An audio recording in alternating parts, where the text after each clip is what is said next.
Cette vidéo-ci, par contre, va parler de quelque chose de bien plus concret, que tous les pianistes qui veulent devenir plus ou moins professionnels, ou en tout cas qui visent à s'améliorer fortement, vont croiser à un moment dans leur parcours.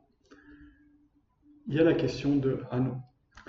Hanon, tout le monde passe par là. Vraiment, je ne connais aucun pianiste qui a fait le conservatoire qui n'a pas touché, au moins de près ou de loin, à Hanon, les exercices de virtuosité, ou je ne sais pas très bien comment ça s'appelle, qui sont en fait plus une routine à acquérir. L'exercice est très simple, c'est une vingtaine d'exercices, je crois qu'il y a 60 exercices en tout, mais en fait la plupart des gens ne font que les 20 premiers. Moi-même je les divisais même en 6, 7, je crois, si je dis pas n'importe quoi, où je faisais chaque jour une des 3 séries que je m'étais créées. Ces exercices, pendant très longtemps, j'ai pensé que c'était pour acquérir une certaine vélocité. Donc que le but c'était d'aller de plus en plus vite dans ces exercices. Ensuite, je me suis dit non, c'est plus pour la texture du son, pour essayer de trouver sa texture du son. Et maintenant, si je devais le donner à un étudiant, je dirais que c'est plus pour le côté physique justement, pour essayer de redynamiser son corps derrière le piano. Alors la réalité, c'est que tous ces exercices, comme ils sont conçus de manière très simple, ils peuvent devenir tout ce que vous voulez.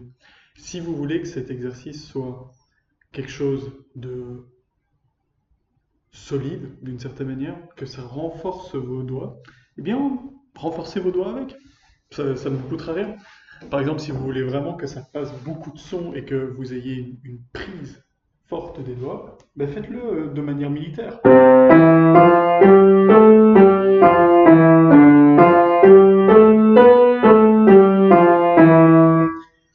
Néanmoins, en faisant l'exercice de la sorte, et en les faisant tous de la sorte, déjà vous allez vous ennuyer. C'est irrémédiable. D'ailleurs, je crois que Liszt lui-même, dont on va parler plus tard dans la vidéo, Liszt lui-même disait qu'il fallait un peu faire ces exercices en lisant un livre. Il préconisait vraiment, visiblement, de répéter les octaves tout en lisant un livre. Ce qui me paraît un peu étrange, et en même temps, comme on va le voir plus tard dans la vidéo, avec lui ça a un sens. Parce qu'il y a aussi des exercices techniques de Liszt qui sont autrement plus intéressants. Je reviens quand même à Hanon. Hanon, on peut donc le voir de manière un peu martiale comme je viens de le faire, tout comme on peut le voir comme ah, c'est un exercice de je vais faire staccato, je vais faire legato, je vais entraîner un peu tout ça. Entraîner mon legato, de bien aller d'une note à l'autre.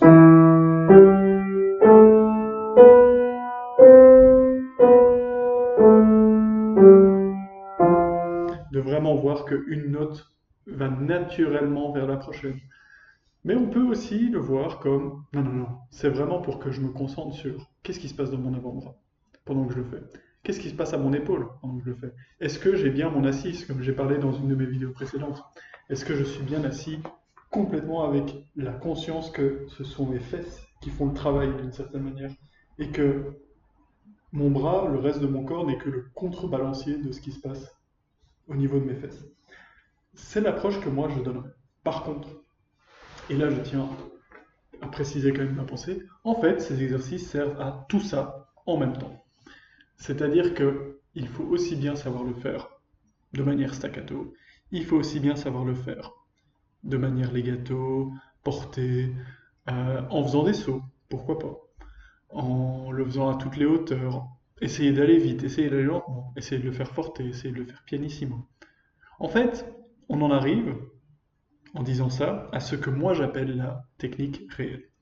La technique, je ne vais pas rentrer trop dans les détails, mais ça vient du grec, hein, technei, qui veut dire savoir-faire, en fait, d'une certaine manière. Et donc, le savoir-faire, ça veut dire savoir tout faire. Là, je vais en perdre quelques-uns peut-être.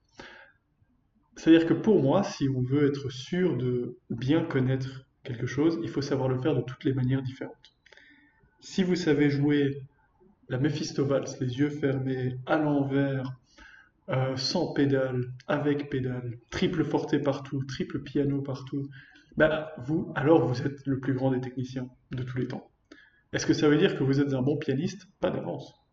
Parce que pour moi, il y a une autre notion qui rentre dedans, et ça, on y viendra dans une autre vidéo à mon avis, parce que ça mérite vraiment un sujet à part entière.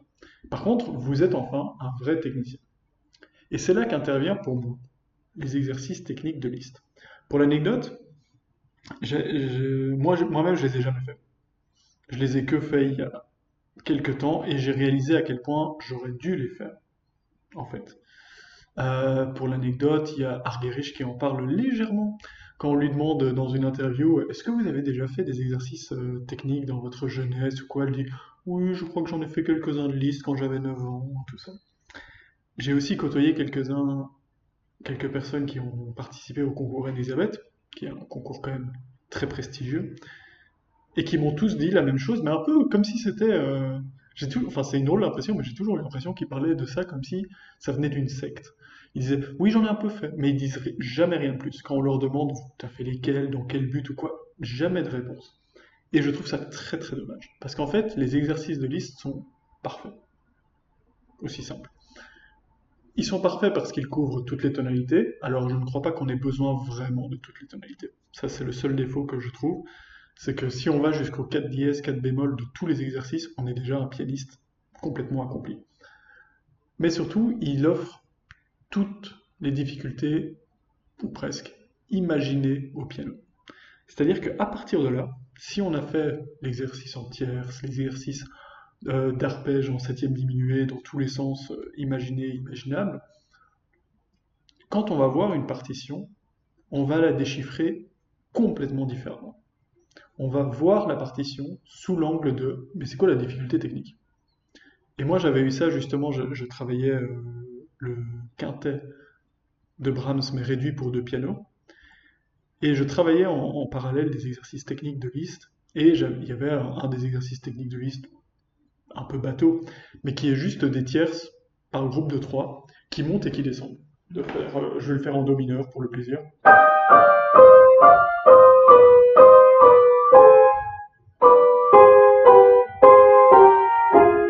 Je devrais les faire visiblement. En tout cas, ce que ça m'a appris, bah, c'est que quand je les ai vus justement dans cette œuvre de Brahms, ça m'est venu immédiatement en fait. Vraiment, je les ai vus, je me dis, hop, ma main y allait toute seule. Ça fait un petit moment que je les ai pas fait, comme vous avez pu l'entendre. Surtout que j'ai hésité, que j'ai regardé, j'ai regardé le PC, ce qui ne m'a pas beaucoup aidé pour la réalisation. Mais en tout cas, ça donne en fait une facilité immédiate. C'est-à-dire qu'on voit une difficulté, en fait, oui, oui, ça je sais faire. Ça j'ai déjà vu 15 fois, hop. C'est un outil que je mets dans ma poche d'une certaine manière, quoi. Et ça permet déjà une facilité mentale et physique, parce qu'on a déjà fait le geste, donc on sait déjà le faire. Il y a même, là je vais faire un grand écart, mais il y a même Michael Jordan qui parlait de ça, qui parlait du fait de mais pourquoi t'es stressé de faire ce shot, de shooter de cette manière, je l'ai déjà fait 150 000 fois à l'entraînement.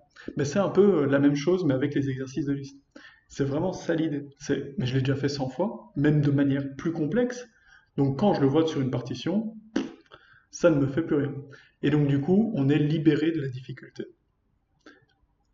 Du coup, on peut directement passer à mais comment est-ce que je vais l'arranger d'une certaine manière? Quelle note je vais plus faire sortir? Quelle note est la note mélodique dans ce machin? Euh, Quelle est la fonction, par exemple, de cet arpège dans la ligne globale? Et là, on se pose les vraies questions du musicien, selon moi. Et c'est pour ça qu'on ne peut pas dissocier la technique de la musicalité. Parce que si on n'est pas capable de le faire, ça va ressembler à rien.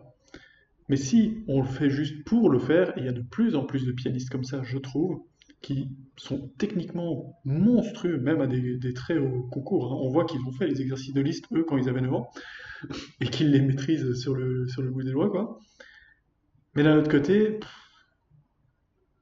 ils se valent tous à ce niveau-là. Il y a plus, et c'est même Argerich qui elle-même disait ça, il me semble, hein, que aujourd'hui, techniquement, tout le monde surpasse tout le monde, d'une certaine manière, c'est vraiment la course à la technicité, mais il y a presque plus de pianistes. Alors on aime bien faire un peu les catastrophés comme ça, comme si à leur époque, il n'y avait pas aussi des techniciens, comme si à leur époque, il n'y avait pas des pianistes qui n'avaient pas des masses de personnalité, mais qui réussissaient quand même. Je vais pas citer de nom parce que ce n'est pas le propos, mais si un jour on me le demande dans la rue, par contre, j'en donnerai sans aucun souci. Parce qu'il y a même des très grands encore actifs aujourd'hui où je me dis, ben, qu'est-ce que vous me proposez en fait? Votre vision, elle est très sommaire. Et c'est là, en fait, que moi, j'amène toujours mes élèves. C'est vous devez savoir faire les deux. Il y a la technicité et puis il y a la compréhension de mais à quoi sert cette virtuosité dans le contexte de l'œuvre. Et c'est le plus compliqué, mais c'est aussi ce qui rend le plus intéressant, en fait, le piano en lui-même. J'espère que cette réflexion philosophique vous portera à des nouveaux questionnements et vous aura apporté quelques réponses, en tout cas, sur, sur tous ces trucs techniques et sur à quoi sert un nom, en fait, d'une certaine manière, et à quoi peut servir un nom. C'est surtout ça, en fait, qu'il faut se demander. C'est pas à quoi sert un nom, parce que sinon la réponse est tranchée et je déteste ça, mais plutôt à quoi peut servir un nom. Et là, en fait, il n'y a plus de limite. Et c'est ça qui, selon moi, rend le piano toujours plus intéressant.